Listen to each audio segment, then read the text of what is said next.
नमस्कार, मैं अतुल वर्मा एक बार फिर से स्वागत करता हूं। शाम को जिस तरह से डोनाल्ड ट्रंप ने अनाउंसमेंट किया है, भारत की ट्रेड डील अब खतरे में लग रही है, क्योंकि ट्रेड डील को लेकर के कई सारी बातें चल रही थी। लेकिन शाम को आज भारतीय समय अनुसार करीब 4 बजे के आसपास उन्होंने ये जारी किया कि भारत के ऊपर 25% का टैरिफ लगाया जाएगा। टाइमलाइन में कोई वृद्धि नहीं हो रही है, 1 अगस्त से वो टैरिफ लगेगा। चूंकि ट्रेड डील अभी नहीं हो पाई है, इसलिए पेनाल्टी भी लगाया जाएगा। और उनका ये मानना है कि ये जो ट्रेड डील नहीं हो पाई है, ये इसका दोषी भारत है। तो आपके ऊपर न सिर्फ टैरिफ लग रहा है, बल्कि 1 अगस्त के आसपास में आपके ऊपर पेनाल्टी भी आरोपित की जाएगी और 25% का टैक्स हमारे ऊपर लगाया जाएगा। यद्यपि थोड़ी बहुत बातें कल से आने लगी थी, शाम को मैंने भी व्हाट्सएप पे भी डाला था कि करीब 25% की टैरिफ की बात चल रही है भारत के साथ, कि 25% तक भारत पे टैरिफ लग सकता है। लेकिन अब ये ऑफिशियली अनाउंसमेंट हो चुका है। इसके नाते मार्केट इस समय एसजीएक्स निफ्टी में आपको भारी गिरावट दिखाई पड़ रही है। बाजार थोड़ा बहुत इसको जानता था, लेकिन ब्रॉडर हिसाब से नहीं जानता था। अगर यहाँ पर कल भी मैंने वीडियो में ये बात बताई थी कि लगभग सभी देश जो बड़े ट्रेड पार्टनर रहे हैं अमेरिका के, उन सभी ने 10% के आसपास पर ट्रेड डील ऑलरेडी फाइनल कर ली है।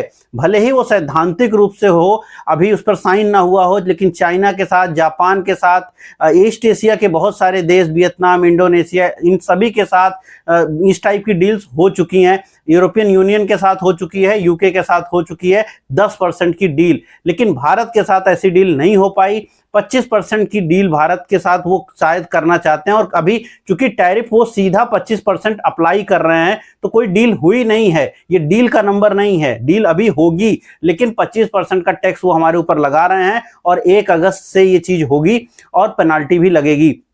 अब उन्होंने ये भी कहा है कि भारत और जो है बहुत सहयोगी रहे हैं, भारत अमेरिका लंबे समय से सहयोगी रहे हैं, लेकिन भारत की जो नीतियां हैं वहां पर उसके नाते जो है ज्यादा ट्रेडिंग या यूं कहिए ज्यादा व्यापार एक दूसरे के देशों के बीच में नहीं हो पाया है। उन्होंने ये भी कहा है कि भारत को उन्होंने कोट किया है कि भारत और चीन जो है काफी ज्यादा तेल खरीदते हैं रूस से, भारत हथियार खरीदता है बहुत ज्यादा मात्रा में रूस से, और इसलिए यूक्रेन में वो लोगों को मरवा रहा है, यानी किलिंग की बात उन्होंने कही है कि जो है आप सपोर्ट कर रहे हैं यूक्रेन में मर्डर का। और इसके लेकर के भी आज भी उन्होंने ये बात कही है कि चाइना के ऊपर 100% तक टैक्स लगाया जा सकता है।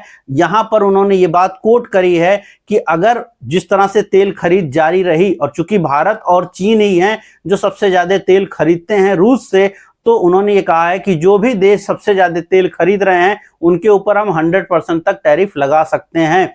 तो 1 अगस्त से भारत के ऊपर 25% टैक्स लगेगा ही लगेगा, लेकिन उसके बाद भी तलवार लटकी रहेगी। कभी भी 100% टैक्स हो सकता है, चाइना के ऊपर भी और भारत के ऊपर भी। इसकी धमकी भी वो एक प्रकार से दे रहे हैं। तो अल्टीमेटली मार्केट के लिए पिछले ये जो 2-3 बातें मैंने अभी तक बताई, ये पूरी तरह से निगेटिव है। और उसके नाते आपने एसजीएक्स निफ्टी में गिरावट देखी है, करीब अभी 140-50 पॉइंट की गिरावट दिख रही है। अब रात में जिस तरह से अमेरिका में ट्रेडिंग होगी, उसके हिसाब से क्या इंपैक्ट आएगा वो आपको देखने को मिलेगा। अब इसका जो सबसे बड़ा इंपैक्ट आएगा वो सबसे ज्यादा किन क्षेत्रों पे आना चाहिए, तो इसके जो सबसे बड़े इंपैक्ट अभी माने जा रहे हैं, वो आप जो सामान निर्यात करते हैं अमेरिका के, उसके ऊपर सबसे ज्यादा इंपैक्ट आएगा। उसमें से अगर आपका रक्षा उत्पाद की बात कीजिए, तो रक्षा उत्पाद आप खरीदते हैं, लेकिन रक्षा के ऊपर इंपैक्ट आ सकता है, क्योंकि उन्होंने साथ में ये बातें कई बार कही हैं कि चूंकि भारत में रक्षा उत्पाद खरीद रहा है रसिया से, तो हो सकता है कल के लिए या आने वाले वक्त में कभी भी वो इसको लेकर के भी कुछ टैरिफ की बात करें। तो इसके लिए एक थोड़ा सा कल जो आप मार्केट में डर का माहौल देख सकते हैं जो डिफेंस स्टॉक्स हैं वहां पर, क्योंकि हो सकता है जो डील आए उसमें भारत जो है ज्यादा अमेरिका से रक्षा उत्पाद खरीदने की बात करे। इसके बाद काफी सारी जो चीजें स्पष्ट हो रही हैं, उसमें ये बातें आ रही हैं कि चूंकि मैंने कल भी आपको वीडियो में बताया था कि 24 अगस्त को अमेरिकन शिष्टमंडल भारत आएगा। अब उसके बाद चर्चा होगी, और माना यह जा रहा है कि सितंबर या अक्टूबर में जाकर के कोई भारत के साथ ट्रेड डील फाइनल हो पाएगी। यहां पर यह बात याद रखने वाली है कि परसों नरसों तक कोई ज्यादा दिक्कत नहीं थी। बार बार अमेरिकन जो सेक्रेटरी हैं उनकी तरफ से बयान आ रहे थे कि 1 अगस्त की जो टाइमलाइन है उसके आसपास जो है ट्रेड डील इंडिया के साथ हो जाएगी। चाइना के साथ उन्होंने कई सारे मैटर को लेकर के अभी टैरिफ जो उनका टाइमलाइन है उसको उन्होंने आगे भी बढ़ाया है, टाइमलाइन को चेंज भी किया है, 2.5-3 महीने का एक्स्ट्रा कुशन दिया है चाइना को, यद्यपि उनके साथ एक सैद्धांतिक मंजूरी उन्होंने किया भी है ट्रेड डील को लेकर के। लेकिन तब से लेकर के अगर आप लगातार ये बात देख रहे हैं, जब चाइना के साथ डील की बात चल रही थी तब भी मैं आपको ये बता रहा था कि भारत के साथ उनका नेगोशिएशन कुछ अलग प्रकार से चल रहा है, क्योंकि चाइना उनको मजबूर कर चुका है कि वो अच्छी ट्रेड डील कर लें चाइना के साथ, लेकिन भारत के साथ ऐसी स्थिति नहीं दिख रही है। और परसों नरसों तक चीजें काफी ठीक फिर भी दिख रही थी, लेकिन उसके बाद जब संसद में हमारे प्रधानमंत्री ने ये कहा कि कोई भी देश का राष्ट्राध्यक्ष जो है भारत और पाकिस्तान की लड़ाई के बीच को रुकवाने के का मतलब उन्होंने कुछ नहीं किया है, उसके बाद से थोड़ी सी सोशल मीडिया में ये मामला गर्म हुआ और उसके बाद से एकाएक भारत के विरोध में अमेरिका से कई सारे बयान आने लग गए और अब ये फाइनली उन्होंने ये बात कही है। तो ट्रेड डील नहीं होना या उसका डिले होना और 1 अगस्त से भारत के ऊपर टैरिफ लगाए जाने की बात किसी भी बड़े देश के हिसाब से ये पहला देश होगा जिसके ऊपर इस टाइमलाइन को नहीं पूरा कर पाने के नाम पे टैक्स लग रहा है या 25% की हो रही है। दूसरा जो सेक्टर होगा, जैसे पहले मैंने कहा कि डिफेंस के ऊपर इंपैक्ट हो सकता है, यद्यपि इस ट्रेड डील के नहीं होने के नाते वो इंपैक्ट होगा, क्योंकि ट्रेड डील हो जाती तो क्लियर हो जाता कि डिफेंस में कितना हम अमेरिका से खरीदेंगे और कितना हम बाकी देशों से खरीदेंगे, वो थोड़ा क्लियर हो जाता। बाकी उसके बाद जेम्स एंड ज्वेलरी जो सेक्टर है उसके ऊपर इंपैक्ट होगा, रिफाइनरीज के ऊपर इंपैक्ट हो सकता है, अक्रॉस द बोर्ड मार्केट में सभी के ऊपर इंपैक्ट होगा। लेकिन जो व्हाइट गुड का माल है यानी वहां पर होगा, क्योंकि आपको मालूम होगा कि भारत जो है चाइना को पिछाड़ चुका है इस समय अमेरिका में आईफोन भेजने के लेकर के, या बाकी जो इलेक्ट्रॉनिक प्रोडक्ट हैं उनको भारत से अमेरिका की तरफ जाने में इस समय हम हाई पे चल रहे हैं, सबसे ज्यादा हम इस समय भेज रहे हैं दुनिया में अमेरिका को। तो व्हाइट गुड का जो सेक्टर है, जो मोबाइल मैन्युफैक्चरिंग का है, कंप्यूटर मैन्युफैक्चरिंग का है, प्रोडक्ट मैन्युफैक्चरिंग का है, उसके ऊपर भी इंपैक्ट आपको देखने को मिल सकता है। साथ में और भी जो खबरें आई हैं उसमें यह भी कहा गया है कि जो फार्मास्यूटिकल्स हैं उनको लेकर के अगले 2 दिनों के अंदर वापस से कुछ कड़े कदम उठाए जा सकते हैं। फार्मास्यूटिकल को छूने का मतलब हुआ सीधा सीधा भारत के ऊपर ही उसका ये फर्क दिखेगा। कारण क्या है, क्यों दिखेगा?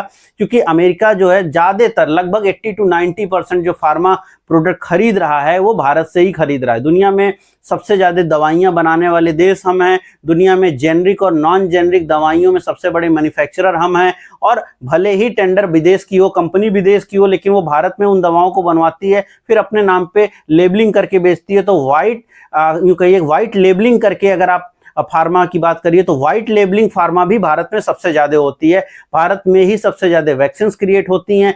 तो फार्मा को लेकर के भारत हर एक प्रकार से एक हब है, और फार्मा को लेकर के भी उन्होंने कहा है कि आने वाले वक्त में वो कई सारे मेजर्स ले सकते हैं, कड़े कदम उठा सकते हैं। तो वो भी एक पसोपेश की स्थिति रहेगी। पिछले कुछ दिनों से फार्मा थोड़े बेहतर थे, लेकिन वहां पर अब देखते हैं कि कल क्या होगा। तो मार्केट में कल आप एक पैनिक सेलिंग देख सकते हैं। सुबह के पहले आधा पौना घंटे में बाजारों में एक फॉल हो सकता है, लेवल की मैं अभी चर्चा करूंगा, लेकिन पहले आधे पौने घंटे होंगे वहां पर आपको बाजारों से थोड़ा बचने की कोशिश करनी चाहिए, या तुरंत जा करके खुलते ही उठा के सब कुछ बेचने की कोशिश बिल्कुल मत कीजिएगा। क्योंकि याद रखिए ये एक देश के ऊपर लगाया गया टैक्स है, और ऐसा नहीं है कि इसके बाद भारत का पूरा ट्रेड खत्म हो जाएगा या निगोसिएशन नहीं होगा। 2-2.5 महीने में निगोशिएट भी करेंगे। मार्केट में जब इस तरह के पैनिक सिचुएशंस आती हैं, बहुत बार मार्केट चूंकि फ्रंट लाइन है तो उसको संभालने के लिए बहुत बार गवर्नमेंट भी अपने आदेश देती है, भले ही वो परोक्ष आदेश होते हैं मगर आदेश आते हैं, और उसके नाते बड़ी हैवी डीआईएस बाइंग भी पॉसिबल होती है। तो पहले आधे पौने घंटे में अगर मार्केट में थोड़ा बड़ा कोलैप्स आपको दिखे तो बहुत ज्यादा पैनिक मत लीजिएगा, हो सकता है वो एक अपॉर्चुनिटी हो। वैसे आज दिन के दौरान जब सुनामी की खबर आ रही थी, मैंने अपने व्हाट्सएप चैनलों पे डाला भी था इस बात को, लगातार हम अपडेट कर रहे थे दिन में। अमेरिका में चूंकि आपको मालूम होगा रूस में जो है 8.6 मैग्नीट्यूड का एक भूकंप आया है, जो रूस की सीमा में पड़ने वाले पैसिफिक सी में है, यानी प्रशांत महासागर में पड़ा है, जिसकी सीमा रूस में है। तो बहुत ज्यादा जान माल का हानि नहीं हुआ है क्योंकि वो सरफेस पे नहीं है, लेकिन उसके नाते क्या हुआ है, हवाई का जो क्षेत्र है अमेरिका का जो वो वहां पर सुनामी की बात कही गई है, और जापान में सुनामी की घोषणा की गई है। क्योंकि प्रशांत महासागर का दोनों इंपैक्ट दोनों साइडों पे पड़ेगा, और वहां पर काफी बड़े सुनामी की उम्मीद रही है और वो आया भी है। और अभी भी उसके इम्पैक्ट रहेंगे। जो अभी आपको यूँ कहिए जो सैटेलाइट इमेज मिल रही हैं, काफ़ी बड़ी वहाँ पर लहरें दिखाई पड़ रही हैं, तकरीबन 4 फीट तक की लहरें मानी गई हैं। साथ में चाइना में एक बड़ा टॉर्नेडो इसके नाते आने की खतरा है, तो शंघाई में करीब 3-3.5 लाख लोगों को हटाया गया है जो तटों पे रहते हैं। तो अगले कुछ दिनों के अंदर ये इस टाइप का डिस्ट्रप्शन भी आपको देखने को मिलेगा। इसके नाते दिन के दौरान ये खबर थी, दिन के दौरान हमारे पास डोनाल्ड ट्रंप की खबर नहीं थी, यद्यपि 25% के टैक्स की उम्मीद लगने लगी थी कल शाम से ही। दिन में मैंने जरूर ये बताया था कि यहाँ से थोड़ा निकल जाने की स्थिति बन रही है, क्योंकि सुनामी उनामी अगर आएगा तो मार्केट तो उतना बेहतर नहीं रहेगा। बट अल्टीमेटली शाम को ये बड़ा वाला बम फूट गया कि भाई अब जो है टैरिफ लगेगा आपके ऊपर 25%। तो उसके नाते मार्केट में एक पैनिक सेलिंग अभी आपको दिख रही है। लेकिन वही मैं इसलिए बोल रहा हूं कि पहले 1 घंटे बचा लीजिएगा, बहुत ज्यादा कोशिश मत कीजिएगा, क्योंकि वहां पर वापस से रिवर्सल भी होता है ऐसे मार्केट्स में, और वो चीज हो सकती है। लेवल कल इंपॉर्टेंट लेवल की अगर हम चर्चा करें तो 24,855 पर हम क्लोज किए हैं।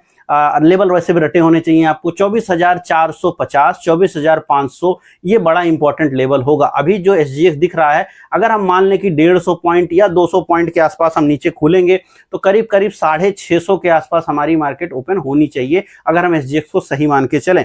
अब अगर 650 के आसपास ओपन होते हैं तो हमारे लिए जो सपोर्ट जोन होगा वही होगा करीब करीब आपका 24,500, 500 से 600 का जो जोन है वो सपोर्ट का जोन बनेगा। तो वहां कहीं पर भी एक सपोर्ट बन सकता है। वापस से रिवर्सल में जाहिर सी बात है कि कल बाजार 25,000 नहीं जाएगी, चूंकि आप डाउन खुलेंगे तो रिवर्सल अगर करते भी हैं, सेल ऑन राइज करेगी मार्केट। पहली बात तो है ये कि सेल होगा, लेकिन राइज पे सेल होगा, नीचे तुरंत से सेल नहीं होगा। तो नीचे अगर मिलती है तो वहां से बाजार ऊपर आएगी, और फिर उसके बाद वो पैची ट्रेड यानी ऊपर नीचे के मूव करेंगे, बहुत ज्यादा वोलेटिलिटी दिखाएंगे, और ऊपर की रेंज जो होगी कल के लिए तो आप 24,700 पकड़ के चलें, शायद 24,700, 24,800 अगर वो रेंज मिलती है तो मोर देन सफिशियंट है, मार्केट वहां पर क्लोज कर सकती है। एक्सपायरी का दिन है तो थोड़ा एक पैनिक सेलिंग उसके नाते भी जनरेट होगी, क्योंकि बहुत सारी ऑप्शंस की पोजीशन क्रिएट हुई होंगी आज दिन के दौरान, और उसमें काफी प्रॉब्लम्स आएंगी। तो उसके नाते भी कल मार्केट काफी शुरू का पहला 1 घंटा में काफी वोलेटिलिटी दिखा सकता है और उसके हिसाब से ट्रेड कर सकता है। बट रेंज जो मैंने बताई है नीचे की साइड में 24,500, 24,600 की रेंज, और ऊपर की साइड में 24,800 की रेंज जो है, ये आपका मोटा मोटी सपोर्ट और रेजिस्टेंस की जोन कल के लिए बन के आएगा। कल बाजार पूरी तरह से इसी एक खबर के ऊपर रिएक्ट करेगी। कुछ एक सेक्टर के ऊपर ज्यादा इंपैक्ट होगा, जिसको मैंने आपके सामने चर्चा करी। पॉजिटिव तो किसी के लिए है नहीं, अल्टीमेटली ये मोटा मोटी ये नुकसानदेह ही है, क्योंकि हमारा जो है उनके साथ ट्रेड बेनिफिट में होता है, हम ट्रेड डेफिसिट में नहीं है उनके साथ, तो बेनिफिट का ट्रेड है तो हमें थोड़ा नुकसान होगा। अगर हम इकोनॉमिक्स की बात कर रहे हैं तो चूंकि भारत सरप्लस ट्रेड करता है अमेरिका के साथ, तो यहाँ पर थोड़ा सा हमें लॉस तो होगा ही, और इसके नाते दिक्कत होगी। आज के एडवांस डिक्लाइन, आज के मार्केट का कोई भी इंपैक्ट अब आपको कल नजर नहीं आएगा। कल मार्केट इसी खबर के ऊपर ट्रेड करेगी। एक ये खबर होगी, और कल दिन के दौरान ये भी आपको देखना होगा कि चाइना की साइड से जापान के साइड में कितनी प्रॉब्लम आई है सुनामी को लेकर के, क्योंकि वो अगर ज्यादा प्रॉब्लम होगी तो एशियन मार्केट भी घट सकते हैं, और अगर एशियन मार्केट घटेंगे तो उसका भी एक इंपैक्ट हमारे ऊपर देखने को मिल सकता है। तो टैरिफ प्लस सुनामी का इंपैक्ट जो है कल आपको बाजारों में देखने को मिल सकता है। टैरिफ का इंपैक्ट तो रहेगा ही, सुनामी कितना प्रभावित करेगी वो भी देखने की बात होगी। ओवरऑल बाजार साइडवेज थे, साइडवेज रह सकते हैं अभी भी, क्योंकि आप पिछले 2 दिनों के अंदर 250-300 पॉइंट ऊपर आ चुके हैं। आपने सपोर्ट बनाया था 24,500 की रेंज में, वहां से 8-850 आए, फिर से आप उसी जोन में जाते हुए दिख रहे हैं, और फिर 1-2 दिन बाद आप रिवर्स कर सकते हैं, या कल शाम को भी आप एक रिवर्सल कर सकते हैं। अगर बैंक निफ्टी की चर्चा करें तो बैंक निफ्टी करीब 56,150 के आसपास क्लोज किया है। 56,150 यहां से वापस से, चूंकि अगर निफ्टी 250 पॉइंट 200 पॉइंट गिरेगी तो मान के चलिए 500 से 700 पॉइंट आपकी बैंक निफ्टी भी नीचे जाती है। उस केस में 55,200 की रेंज अब बैंक निफ्टी के लिए सपोर्ट बनती है। 55,200, 55,400 की रेंज अगर बैंक निफ्टी को मिलेगा तो एक सपोर्ट बनाएगा, और ऊपर की साइड में कल बहुत बड़ी तेजी तो नहीं हो जाएगी। तो अगर कल गिरने के बाद वापस से रिवर्स करके आते भी हैं तो 56,300 बहुत बड़ा रेजिस्टेंस क्रिएट होता है कि 56,300 निकले। कल के लिए ये शायद वो नहीं हो पाएगा। पॉसिबिलिटी यही है कि आप नीचे खुलेंगे और वहां से रिवर्स करेंगे तो इसी जोन में रह जाएंगे, यानी 56,300 ऊपर की साइड में और नीचे की साइड में 55,200, इस जोन में आप रहेंगे। मिड कैप और स्मॉल कैप भी कल जाहिर सी बात है पूरा अक्रॉस द बोर्ड अगर फॉल होता है तो मिड कैप स्मॉल कैप में भी रहेगा, लेकिन मिड कैप और स्मॉल कैप में कल ट्रेड करने से बचना चाहिए, चूंकि मिड कैप स्टॉक्स अलग अलग हिसाब से ट्रेड करेंगे, चूंकि कुछ को फायदा जो अलग अलग रिजल्ट के नाते होगा, किसी को किसी और चीज के नाते नुकसान होगा, किसी को डील के नाते नुकसान होगा, तो उसके नाते मिड कैप स्टॉक स्टॉक्स थोड़ा मतलब मिड कैप और स्मॉल कैप स्टॉक्स जो हैं कल अलग ढंग से बिहेव कर सकते हैं। और बहुत बार ऐसा भी होता है कि जब बाजारों में बड़ी गिरावट होती है तो मिड कैप स्मॉल कैप कभी कभी साथ देते हैं और कभी कभी उससे काउंटर ट्रेड करते हैं। तो इंडेक्स अलग ढंग से बिहेव करेगा लेकिन स्टॉक अलग ढंग से बिहेव कर सकता है। तो इंडेक्स को अगर आप ट्रेड कर रहे हैं तो इंडेक्स के हिसाब से सोचिएगा, और अगर स्टॉक ट्रेड कर रहे हैं तो स्टॉक के नजरिए से सोचिएगा। ये मत सोचिए कि स्टॉक सारे के सारे गिर जाएंगे या कहीं हो सकता है रिजल्ट अच्छा आया, जो भी चीजें बेहतर खबरें आई तो वहां पे आप बाइंग भी देख सकते हैं। तो कल का मार्केट काफी जो है कंफ्यूजन भरा हो सकता है, लेकिन ओवरऑल ये जो बड़ा डिसीजन हुआ है ट्रेड डील को लेकर के, इसके ऊपर आपका इंपैक्ट आता हुआ कल तो बाजारों में देखने को मिलेगा ही मिलेगा। बट यहाँ पे मुद्दा ये है कि काफी कुछ जो यूं कहिए जो जियोपॉलिटिकली भारत सरकार को करना चाहिए, या यूं कहिए भारत सरकार के जिस तरह के जियोपॉलिटिकल साथी रहे हैं अमेरिका, उस तरह की स्थिति या उस तरह की ट्रेड डील हम उनसे कर पाने में असमर्थ दिखे हैं। पिछले 3-4 महीनों में वो चीज हम नहीं कर पाए। पेच कहाँ फंसा वो मालूम नहीं है, एग्रीकल्चर को लेकर फंसा, बयानों को लेकर के फंसा, किन कारणों से फंस रहा है वो नहीं समझ में आएगा क्योंकि वो बात डिस्क्लोज नहीं है। लेकिन अल्टीमेटली 25% के टैक्स की तरफ हम लोग अब बढ़ते हुए दिख रहे हैं, और जिसका इम्पैक्ट कल एक बार तो शेयर होल्डर्स को जरूर देखना पड़ेगा, और इसी के ऊपर कल का पूरा दिन केंद्रित रहना चाहिए। उम्मीद कर रहा हूँ वीडियो पसंद आई होगी। पसंद आई तो लाइक कीजिएगा, शेयर कीजिएगा, कमेंट कीजिएगा। मैं मिलूंगा कल नए वीडियो में। इस वीडियो में इतना ही, धन्यवाद।